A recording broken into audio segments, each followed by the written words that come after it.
Mas qual o impacto que a pandemia teve efetivamente na comunidade, não só em Paraisópolis? Eu sei que você circula várias outras favelas no Brasil. Qual foi o impacto da pandemia? O impacto da pandemia nas favelas ele foi realmente avassalador, porque nós não fomos incluídos dentro de um programa efetivo de cuidado. Né? Quando se falava do fica Na em realidade casa, da favela. Né? na realidade, dentro do nosso contexto da realidade. Quando se falava do fica em casa, parecia aquela coisa muito chique, que você ficava dentro de casa, assistindo televisão, tomando vinho na sua cozinha. Era mais ou menos isso que era o fica em casa. Office. Faz o home office. Então a gente olhava para aquilo e não se encaixava. Então isso não era para a gente. Até a comunicação foi uma comunicação inadequada para esse público. Mas quando se falava isso, tudo bem, mas quando chegava nos detalhes de que você tem que cuidar da higiene em espaços que faltam água e que tem famílias morando em cima de córrego, como é que você cuida da higiene neste contexto?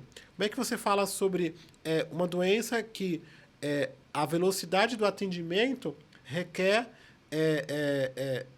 essa urgência para você ser salvo ou não, porque falta ar, então você não tiver o respirador, você vai morrer. Só que nas favelas as ambulâncias não chegam. E se chegam, demora até dias para chegar num chamado. Então nós vamos olhar para o conjunto do que a Organização Mundial da Saúde dizia como prevenção ou como recomendação para o Covid, e a gente não se encaixava, porque não aglomerar para a gente é impossível. Nós vivemos em casas pequenas, famílias aglomeradas, com dificuldades de acesso à água, questão de higiene, então foi muito difícil. Então nós olhamos, parecia um decreto de morte. Então, quando a gente viu isso, nós pensamos, se alguém morre na favela, não é um número nacional. A gente conhece pelo nome. A gente sabe que são as pessoas. É a mãe e o pai de alguém. Então, desse desespero, surgiu a ideia de construir unidades de formação de líderes que pudessem cuidar uns dos outros. E daí surge os presidentes de rua, que são moradores que cuidam cada um de 50 famílias. E ele nasce em Paraisópolis, sem pretensão nenhuma de escalar no Brasil inteiro.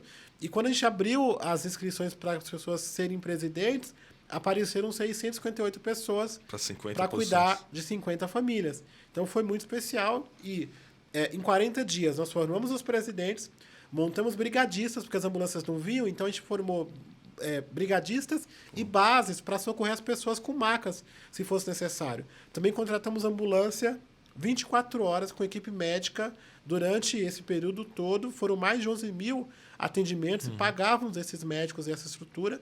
E aí pensamos, nós precisamos isolar as pessoas testadas positivas e criamos 2 centros de isolamento de Covid-19. Nós contratamos o Einstein para poder fazer toda a parte de gestão desse serviço. O Einstein que está constantemente... Ele tem projetos dentro O Einstein é nosso parceiro em Paraisópolis e tal. Mas para essa iniciativa era algo muito inovador, porque a gente não... nós não somos médicos, né? Nós somos comunidade. Tanto é que logo no início que nós começamos a pedir na televisão que a gente precisava construir centros de isolamento, eu pensei em usar as mansões do Morumbi. Depois eu falei, caramba, tem as escolas, vou utilizar as escolas. E pedimos 2 escolas, reformamos todas essas escolas, adaptamos esta escola, foram mais de 2.000 leitos formados nessas 2 escolas, com médico, ambulância, 24 horas, e todo mundo que era testado positivo, nós mandávamos para lá. Criamos um protocolo de saúde, porque logo no início falava assim, vocês têm que ficar em casa. Você está criando um covidário. Então, você vai ser preso se alguém morrer lá dentro. E aí nós vamos trabalhar como é que a gente cria a melhor forma de criar um protocolo para que as pessoas que fossem para lá estivessem realmente testadas.